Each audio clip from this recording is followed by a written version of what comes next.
Alright, let's read. Basa po tayo. Lucas.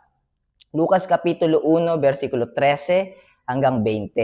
So, part pa rin po ito nung title na binasa natin kahapon. Kasi nga po, 3 parts to. So, bukas yung magiging last part nito. So, from 21 to 25, yung bukas. So, ang title ulit, ng binasa natin kahapon hanggang ngayon, hanggang bukas to yung title. Ipinahayag ang kapanganakan ni Juan na tagapagbautismo. So, verse 13 po tayo, Kapitulo 13. Versikulo 13, Kapitulo 1 ng Lucas. Verse 13. Ngunit sinabi sa kanya ng anghel, Angel Gabriel, huwag kang matakot, Zacarias. Dininig ng Diyos ang panalangin mo. Magkakaanak ng isang lalaki ang asawa mong si Elizabeth. At let that pass. The helicopter. I'm not pretty sure if the mic is picking it up, but it's too loud. And it's about now. It's on top of us. And it went by. Alright. And it passed through. Where did I stop? Alright. Ulitin ko na lang po Magkakaanak ng isang lalaki ang asawa mong si Elizabeth at Juan. Hindi Zacarias. At Juan. At John. Ang ipapangalan mo sa kanya. Hindi Zacarias. Although, yung lineage ni Zachariah here is priest, lineage from Levites. And he's a priest. So parang isang malaking karangalan kung papangalanan siyang Zacarias din. Pero hindi. Sabi ni Angel Gabriel, you will name him John. At Juan ang ipapangalan mo sa kanya. Verse 14, matutuwa kayo at magiging maligaya dahil sa kanya. At marami ang magagalak sa pagsilang niya.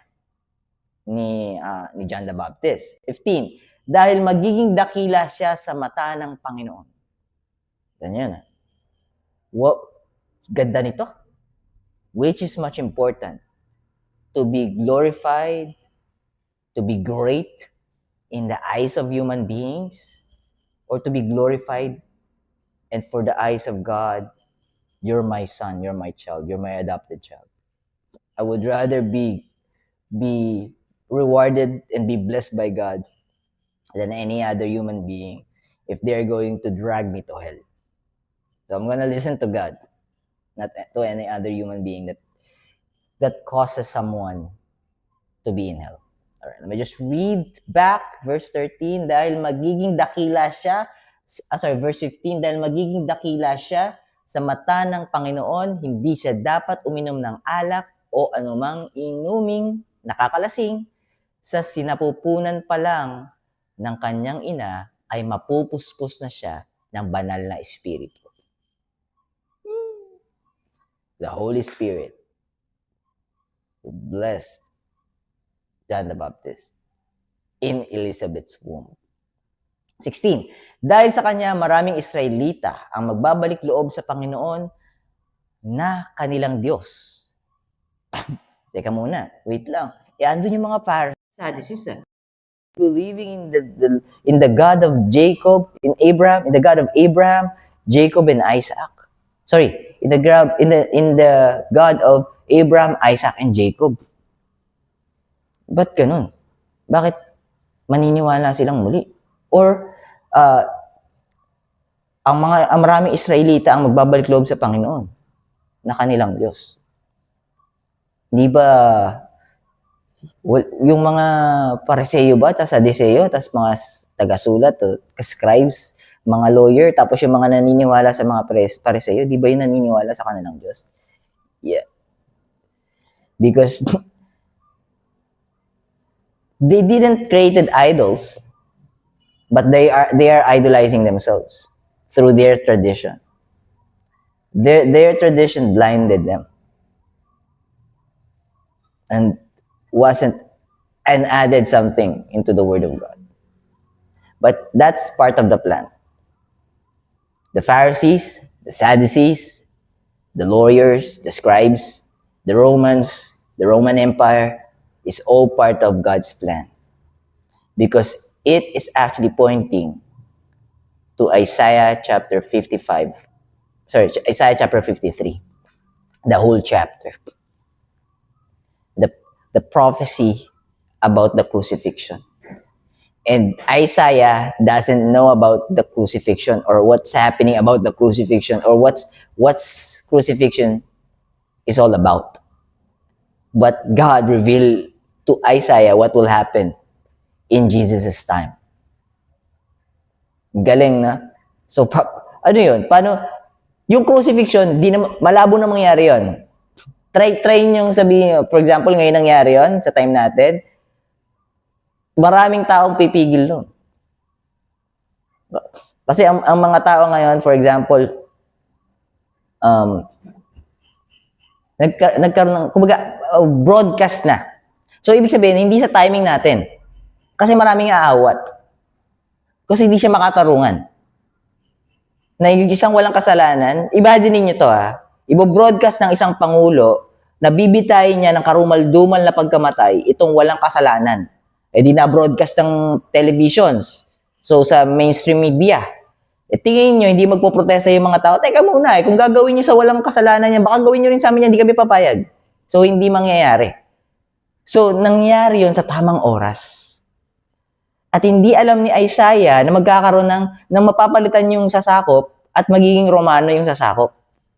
At yung Romano ngayon ang magiging mamumuno sa bansang Israel, sa bayan ng Israel. The prophet Isaiah only sees a glimpse of what's happening, not the full detail. And he wrote down what God revealed unto him. He already prophesied the crucifixion of our Lord Jesus Christ, the Messiah. But the Sadducees, the Pharisees, the scribes, the lawyers, and those who believe on the Pharisees, scribes, the Pharisees and the Sadducees, back then, couldn't comprehend that the actual Isaiah chapter 53 is happening in front of them. So kaya dito sinabi, na magbabalik sa Panginoon ang kanilang Diyos. Kasi ang daming ligaw at naligaw ng mga wolves hiding in sheep's clothing.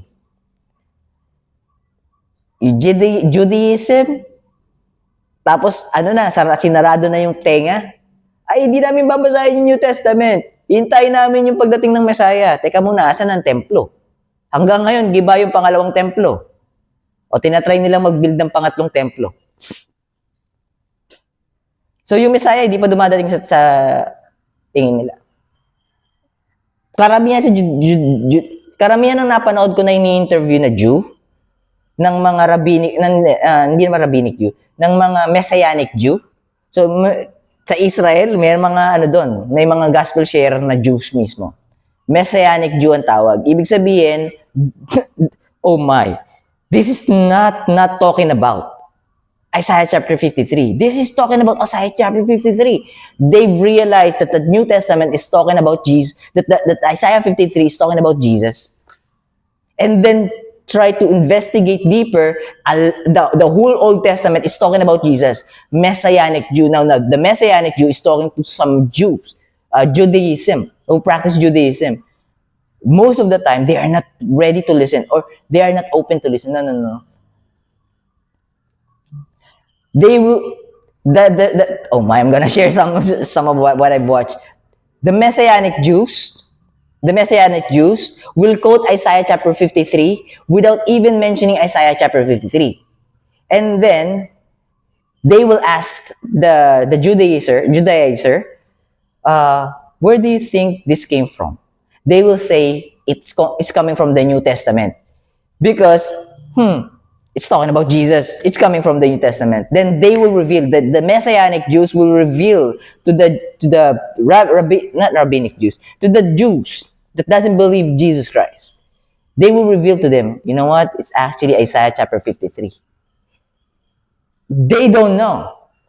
It means Isaiah chapter 53 to the Jews is being covered up, or at least probably trying to move past it without even reading it because they don't know.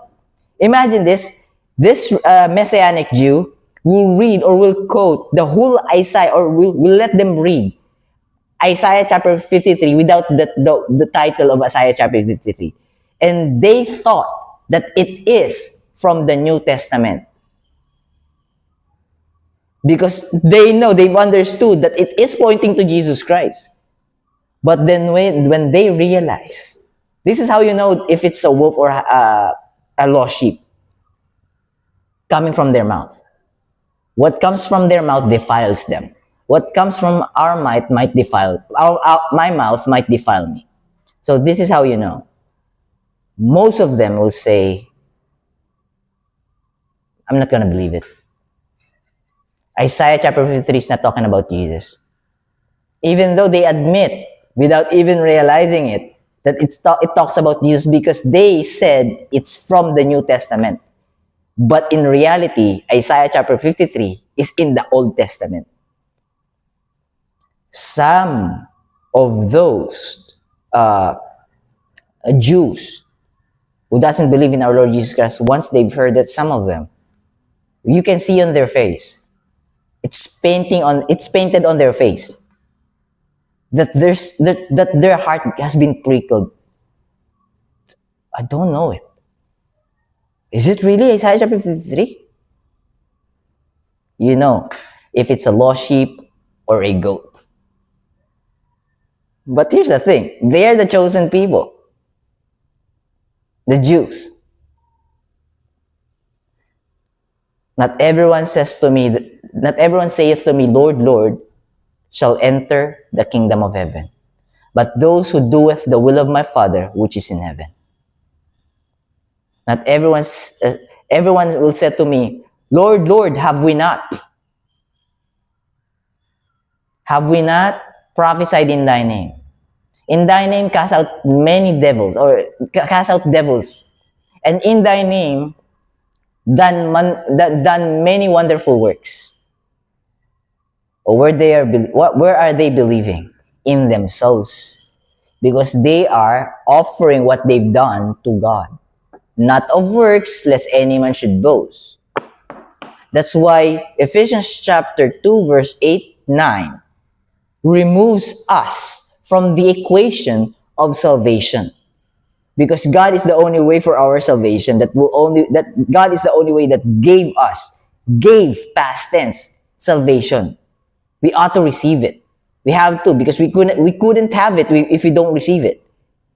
Now verse 10 is saying, now be my salt and light. Because there's another lost sheep that is waiting for you. Because I'ma use you. Verse 10 is God telling us He's going to use us as His salt and light for the lost sheep. Not to show to God, or God, see this? We're obedient. Our faith is genuine. All right. Your faith is genuine. I know. By the way, JB, do you know that I'm omniscient as well? JB, do you know that I know what's inside your heart and your mind? All right, let me explain it to you, JB, in a much easier way. Can you fool me? Your fruits is not for me, but I will reward it once you're in heaven. Meaning on Judgment Day, because you're already in heaven, because you believe in me alone in terms of your salvation. Now, your fruits will be rewarded, but your fruits is not for other believers because they are saved already. Your fruits is for the lost sheep, like you were once before. JB. So I'm not talking to you, I'm talking to myself, all right? So the reason why I'm talking to myself, because I want to make sense. I want to make it make sense. Because I might hurt you if I'm talking to you. So see what happened to me. Now, will I lose my salvation if God told me that if I will not continue working, I'll be going to hell? I'd rather go to hell. Because that's force. That's forcing and manipulation. But instead, God showed me love, unconditional love. I am not deserving. You can say that I'm the worst human being that you have met, that you could meet, and that you have met if you already know me. You could say that, and I agree with you 100%. I will not deny it. I am the worst. But the fact that I am the worst and God still loves me, how could I turn my back against Him? Once saved, always saved. But because once you fully understand what He did for you, you will never turn your back away from God. Because you know that what you will lose is for eternity. And you will gain eternal pain, emotional, and physical one. All the negative things that you've encountered here on earth is a glimpse of hell. Now, if you're not going to be with God, you're going to be with those things for the rest of your eternal life. I'm not scaring you. I'm not scaring you. It's going to be 50-50. Whether it is Jesus, whether Jesus is right or nothingness is right. But one of them is the truth. So if Jesus is right, kingdom of God, real, hell, real. If Jesus is not right, we're all going to die and go back to nothingness. But regardless, which is right, I would stick with Jesus. Because if I stick with Jesus and the atheist is right, I'll be getting the same thing, nothingness. But if Jesus is right, and I die with Jesus, He will raise me up to heaven, to His kingdom, and be with Him. But those who don't believe will be cast down to hell. I'm on the win-win side. I'm on the win-win side. I'm not bragging. I'm just making a point. Now, if you're mathematically, if you're abiding, or if you're actually using logic and using math, help calculate it for yourself, and if you gather a different conclusion or a different outcome, reach out to me, send a message to this comment down below. Let's talk about it. Tell me your perspective. Let me hear your perspective and see if it's going to convince me. But then again, if you don't believe God and I believe God, we both die at the same time, and you are right. Whatever you get, and believing God, whatever you get, I'll be getting it as well. Even though I'm believing God, I didn't lose anything, because whatever you get, I also get. What you receive, what you have, I have it as well. Nothingness. But what if you're wrong? I'm believing God, the only way. I am the truth, the way, and the life. I am the truth, the only way that gives life.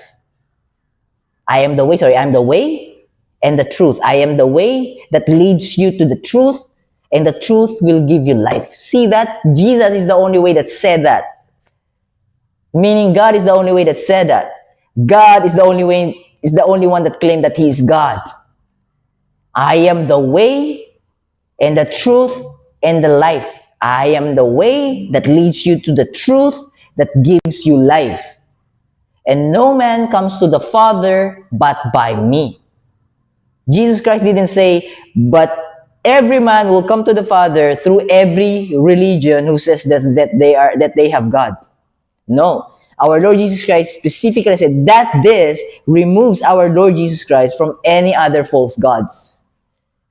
Because He said, I am the way, the truth, and the life. And no man comes to the Father but by me, but by Jesus Christ. Now, if you're wrong, and there's God, and there's only one true God, the one who claims differently from any other God.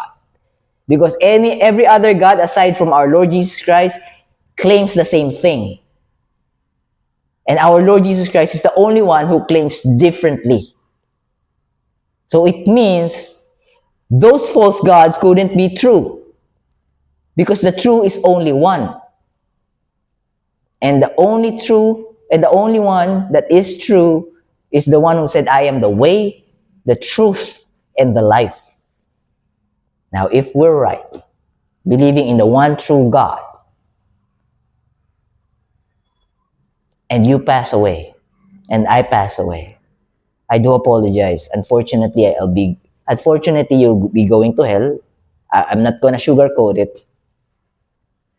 Receiving Full anxiety, meaning eternal anxiety, stress, depression, anger, hatred, jealousy, envy, sorrow, sadness, madness, physical pain, emotional pain for the rest of your eternal life. I didn't mention every negative things, or I'm unable to mention every negative things experience that we've experienced here on earth. But don't fool yourself. You'll be getting those things that you've encountered that make your heart broken, make you sad in hell. Because there's no peace in hell. There's no rest in hell. There's no joy in hell. There's no happiness in hell. There's no light in hell. There's no love in hell. What does it mean? It's in heaven. It's in the kingdom of God. So it's up to you. But if you're going to ask me, I don't want to go to hell. Now, if me believing that I don't want to go to hell ends up me being in nothingness, so be it. I didn't lose anything. But what if Jesus is right? Have you come to think about it? What if you're wrong? That's what I'm asking. What if you're wrong? All right. 17. Sorry guys, I've stretched this one. Ang mga maraming Israelita ang magbabalik loob sa Panginoon na kanilang Diyos. By the way, atheists, you don't have to worry. Kasi hindi lang kayo yung mapupunta sa hell. Or you don't believe God, you're not the only one who's going to hell. Those who said they believe God but false gods, or their God is themselves, is also going to hell. So you don't have to worry, you're not be alone. You will not be alone there. But it will not make you happy. Knowing that you are not alone there will not make you happy because of the pain and sufferings that you will be experiencing there. Oh, JB, nananakot ka na. No, I'm just telling the truth. There's only one truth between two options, whether you're right or wrong. All right, 17. Mauuna siya sa Panginoon. So mauuna siya sa, kita nyo, Panginoon Jesus. Mauuna siya sa Messiah, sa Panginoon. Si John the Baptist. Mauuna siya sa Panginoon para ihanda, to pave the way. Mauuna siya sa Panginoon para ihanda ang mga tao sa pagdating ng Panginoon. Gagawin niya ito sa tulong ng Espiritu, Holy Spirit, at sa pamamagitan ng kapangyarihang katulad ng kay Elias noon.